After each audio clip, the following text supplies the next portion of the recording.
Bout Time with Rashawn's Bout Time Boxing, aka Mr. Trill 100 Mil. What's up to the Bout Time Boxing family and my Trill 100 Mil gang? Thank you to each and every single individual, male or female. Thank you to every single one of y'all that has subscribed to the channel, who has been supporting the channel, who has been taking out the time to like the videos, share the videos, watch the videos, and leave the comments. I sincerely thank each and every one of y'all, and I mean that, and I want y'all to understand, I really do mean that. If you have not already subscribed to the channel yet, please subscribe to the channel, and encourage your friends and others and everybody to subscribe to Rashawn's Bout Time Boxing, become part of the Bout Time Boxing family in the Trill 100 Mil gang. Jaron Ennis and Thomas Delorme. Now, one of the things that I'm trying to understand, right?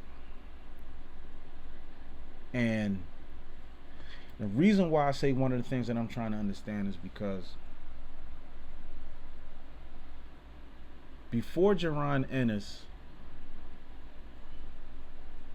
fought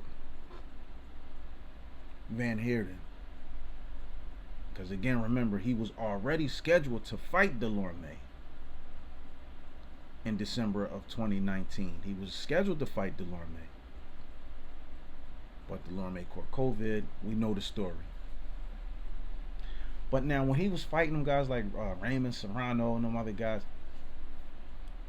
you know, and when I was telling people then that Jaron Ennis was a special fighter, that this kid is really special, not just saying it, but he really is a special fighter. Special, gifted, God gifted, and talented.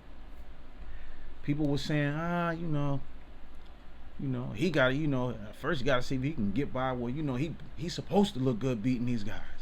Then, he got to fight, he got to be able to fight the C plus or B minus, whatever type of guys, this, that, and the third. So when he was scheduled to fight Delorme, and then Delorme caught COVID, and then they brought in Chris Van Heerden, and everybody made up excuses for that.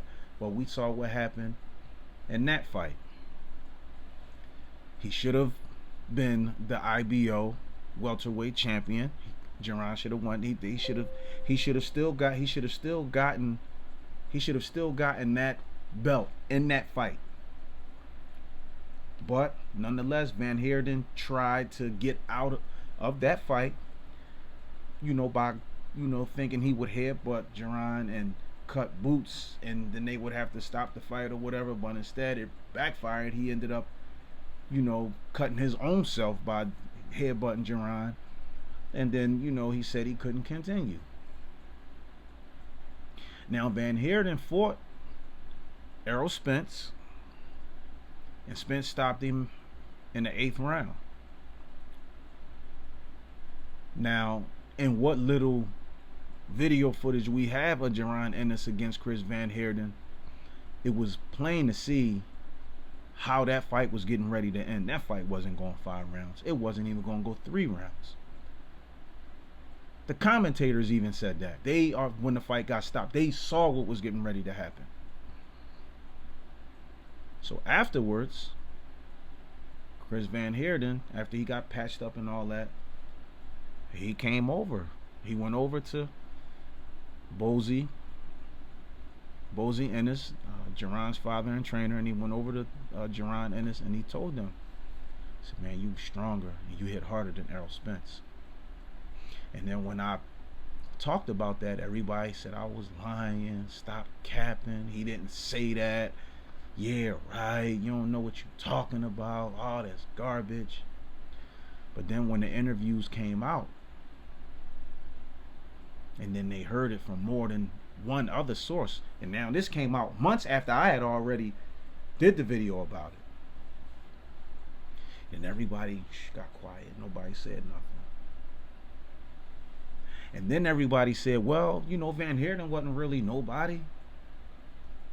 He ain't really nobody. Now, yet and still, Jaron Ennis still calling out the big names. He's still calling out all the big names. The Spencers, the Porters, the Thurmans, the Crawfords. He calling these names out. And he's not getting no feedback from none of them. He got a little feedback from Errol Spence. Him and Errol Spence had a little little FaceTime, phone call and all that kind of stuff. And,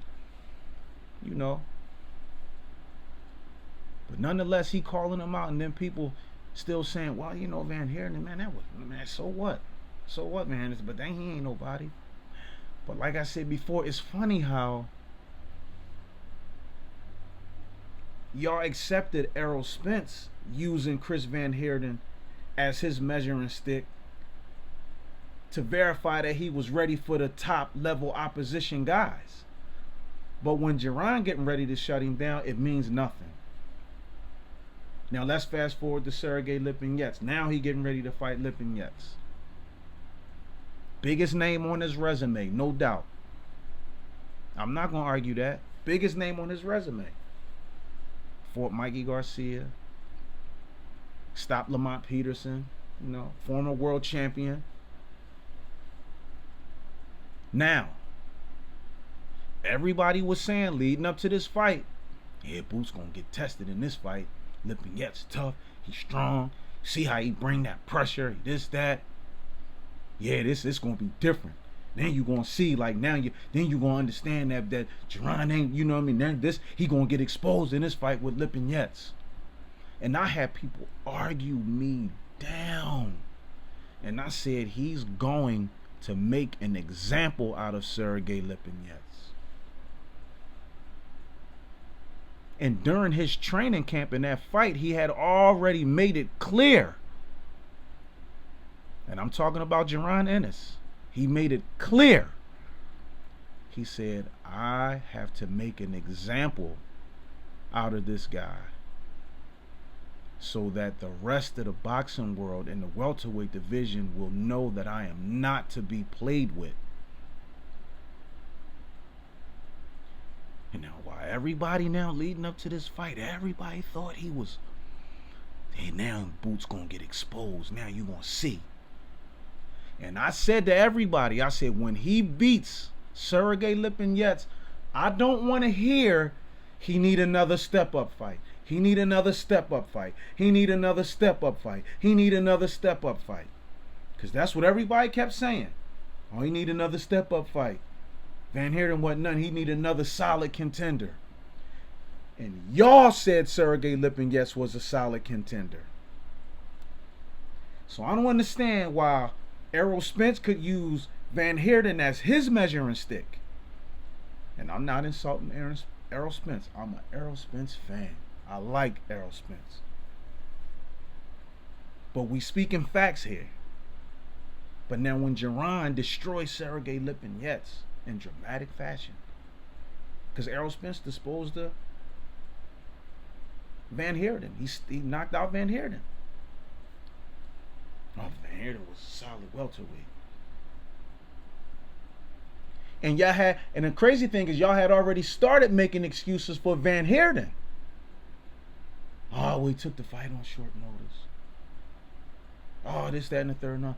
If you're a professional fighter and you on the top level or you that measuring stick, you're supposed to always be ready. That's your job, to stay ready.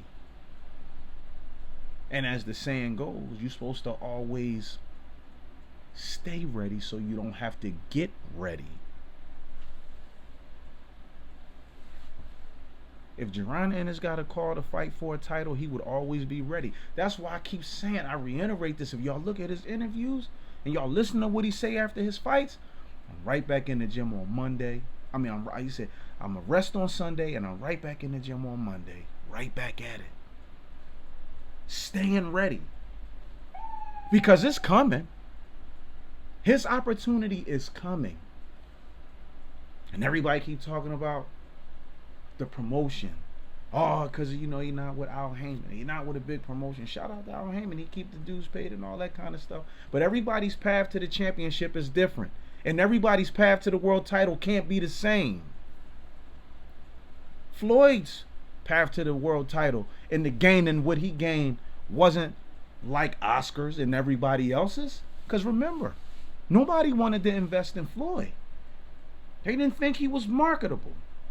They didn't think he could be that big draw. Oh, yeah. A lot of the boxing critics, Larry Merchant, Jim Lampley, a lot of them said that. And when they was all doubting Floyd, back then one of the only people who said that he would be a big draw one day was George Foreman. He said, nah, I'm telling y'all better start paying this kid the big dollars now. Get on the wagon now, because I'm telling you, in the future, this kid is going to be the big deal. And Floyd ended up being that. And that's going to end up being Jaron Ennis. Because his journey to the world title is different. And if maybe a lot of people would do their research, then they would know that his promoter is not a nobody. And if y'all don't know who Cameron Duncan is, please do your research. Please do your research about Cameron Duncan and know and understand who this man is. He is responsible for and have guided the careers of over 30 world champions while being that top rank. That's who Jaron Ennis is promoted by. Cameron Duncan, who's very well connected in the fight game, and he's not a nobody. See, some of y'all just don't know who he is. But if you do your research and find out about Cameron Duncan, you'll find out he's one of the most respected men in the fight game, period. Period. And so now, Boots destroys Sergey Lipinets. And what is everybody saying? Oh, he's just a blown up junior middleweight. He really a 140 pounder. That ain't, it's funny how when y'all, the public, said Lipinets was going to be the legitimate test for Jaron Ennis. Y'all said he was going to be the test for Boots. And then when Boots beat him, then all of a sudden Boots was too big. Lipinets was too small. He wasn't a real welterweight.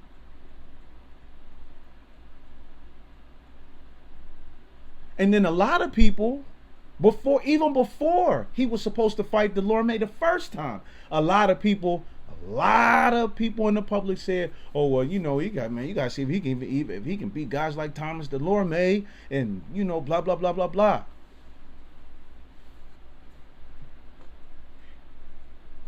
So now, Thomas Delorme fight on the undercard of Jaron Ennis versus Sergey Lipinets, and he fight the guy Stanianis. And I honestly felt like I knew that they was going to make this fight, but I said that after the way that Delorme got beat, I said, now they can't build this fight up. Because if Delorme would have beaten Stanianis, they would have tried to make this big build up with Delorme.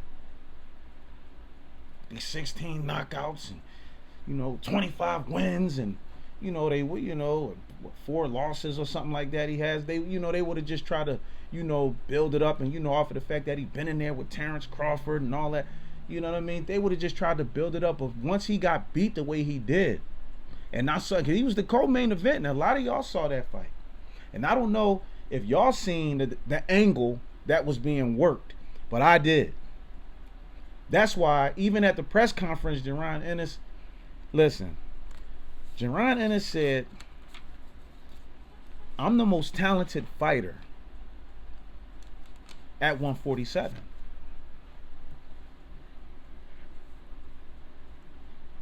Everything that I do is great. Everything that I do is great." And he said most guys don't want to prepare to fight a guy like me. I'm going to reiterate that. Jaron Ennis said, "I'm the best talented fighter in boxing. And I do everything great. And most guys don't want to prepare for a guy like me. Now, what a lot of y'all don't know is, since the beginning of his pro career, Jaron Ennis, they had trouble getting him fights because nobody wanted to fight him. And this was before there was real footage out there of Jaron Ennis. But the more he fought and the more footage that became available on him, and when they would go to other people and say, yeah, well, we want you to fight this guy, they would say, oh, him? Nah, we're not fighting him. See, that's the story of Boots' career. He always had trouble trying to find fights. And I can tell y'all a true story.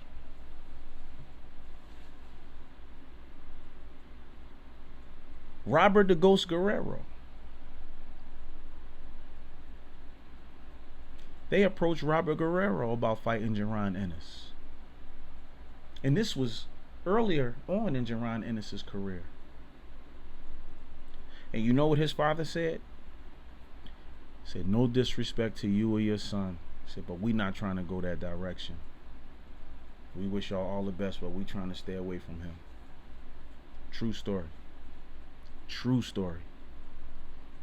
He's always had trouble finding opponents. See, when they saw his name, oh, Jaron Ennis, yeah, we'll take that. But then once they see footage on him, they say, nah, we gonna decline that fight. And that's why that's why he said himself at the press conference, this is why I'm being jumped around like this. One minute I'm fighting somebody that's supposed to be a step-up fight for me and supposed to get me closer to that. The next thing you know, it seems like, I'm fighting somebody that's lesser than the person I fought before and all that kind of stuff. Because y'all know what's going to happen to Thomas Delorme. Y'all know what he's going to do to Thomas Delorme. Y'all know what he's going to do to Thomas Delorme. It is no secret. Y'all know what's going to happen to that dude.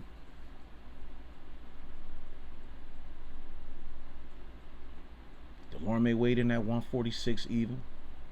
Boots was 146.6. But the stare down, I'm telling you, this kid Jaron Ennis has a different type of hunger in his discipline. His discipline and his work ethic is second to none. Second to none. That's why he's always able to raise his levels. With every training camp, with every fight, he's elevating himself. He's separating himself from every opponent he get in the ring with. That's why y'all talking about, oh, he fighting this person, he fighting people like this, he ain't fighting Uber drivers, all that kind of stuff. Yeah, he's supposed to look good doing that. Nah, he looking good doing that because he's showing why he's supposed to be in there with the elite guys. Then everybody keeps saying, oh man, he ain't ready for those guys yet. When is he gonna be ready? When y'all think he's supposed to be ready? How many step-up fights is he supposed to have? How he supposed to prove that he's the best? By keep fighting the C-level guys? Because like I said, if the top guys don't want to fight, then you got to fight the guys underneath them. And if they don't want to fight, then you got to fight the guys underneath them. You got to stay busy.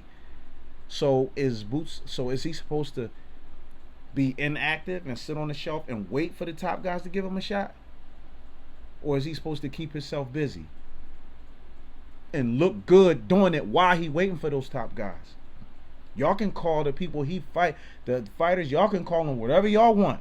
FedEx drivers, Uber drivers, UPS drivers, y'all can call them whatever y'all want.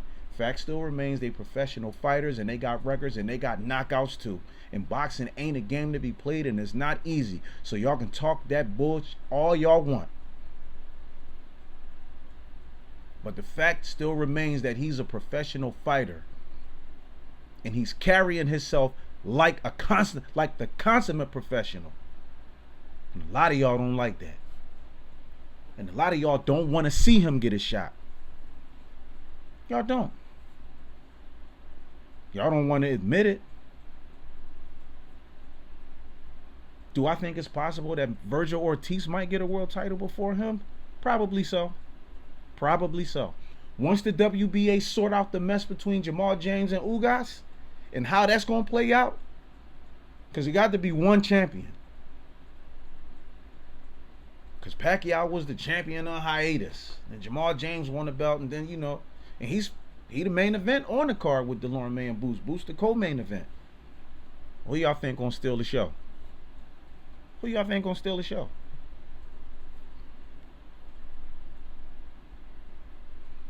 So that's what I'm telling y'all. Like, y'all can say that, y'all can talk this stuff all y'all want, but the fact still remains is Jaron Ennis deserves a title shot. He should have had one already. And a lot of people just, y'all looking at, oh yeah, he got all these fights, but look at who he was fighting and all that kind of stuff. So now Van Heerden's name don't mean nothing. Now Lipinet's name don't mean nothing. Then after he beat Delorme, then Delorme's name not gonna mean nothing. But yet and still, how's he supposed to be able to prove that he's the best? If they keep feeding him guys like this, who y'all claiming is not on his level. But before he fought these guys, man, he ain't been tested yet. Wait till he fight those dudes. Yeah, well. So what's going to be next? They going to make him fight Van Heerden again after this?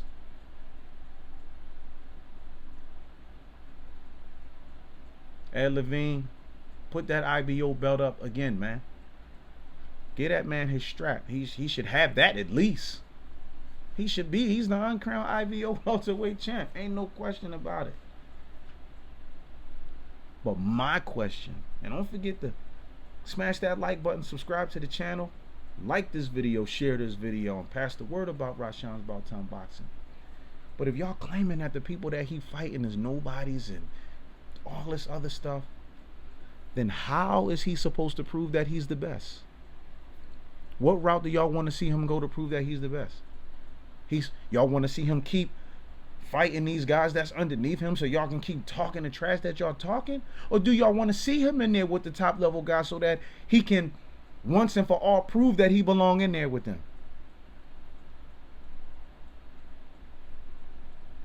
Who knows? Maybe he'll get a Keith Thurman or Sean Porter after this fight. Maybe he will. So what's gonna happen if he do get a Thurman or Porter fight? Because right now he's ranked number 3 with the IBF.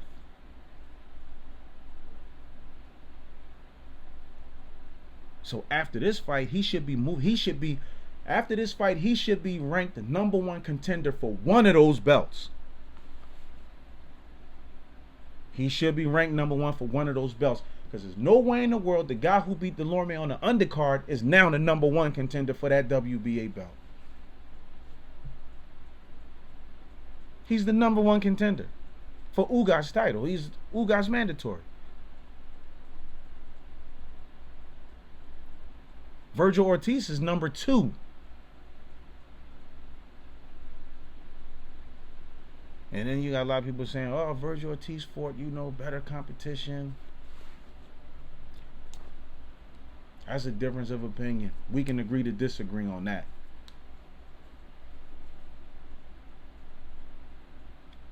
But if you are telling yourself that Jaron Ennis is not a talented, skillful fighter, and if y'all don't see something wrong with his record now, 27-0 with 25 knockouts, which is going to be 28-0 with 26 knockouts, and he is not in line to get a title shot, come on now. Hate him or love him, y'all gotta be truthful about it. He deserves a title shot. Virgil Ortiz deserves a title shot.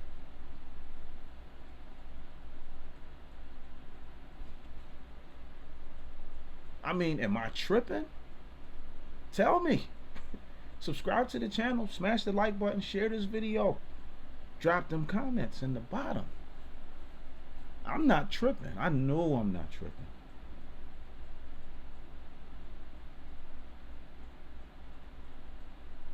But come Saturday, October 30th, After Jaron Ennis lays Delorme to sleep,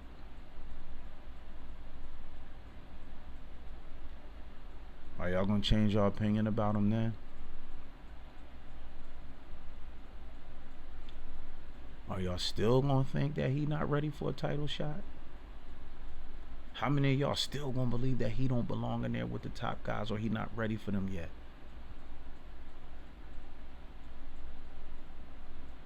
And if y'all can't see that, then y'all might be looking through Stevie Wonder's eyes,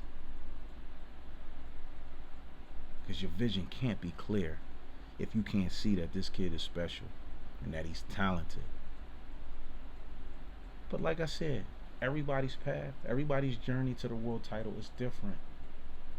And I guarantee you, the way that the politics of boxing is keeping a foot on him, trying to protect these other champions and stuff, when he finally get his shot, it's gonna make it all the more sweeter for him. All the more sweeter for him. And when that time comes, when he finally becomes that world champion, or unified or undisputed welterweight champion, and y'all can think that what I'm saying is far-fetched all y'all want, but when that time comes, I don't want to hear nobody talking about, oh, why won't Boots fight this guy? Boots running from this guy. Oh, why won't he get this guy a shot? This guy deserves a shot to prove he good. He deserved to be. I don't want to hear nobody saying none of that. I don't want to hear nobody saying none of that.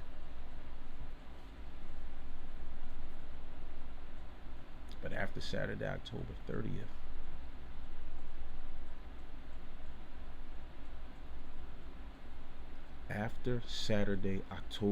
30th, the ink will be dry and the pen will be lifted, and it will be plain and clear and obvious that Jaron Ennis deserves to be a champion in the welterweight division.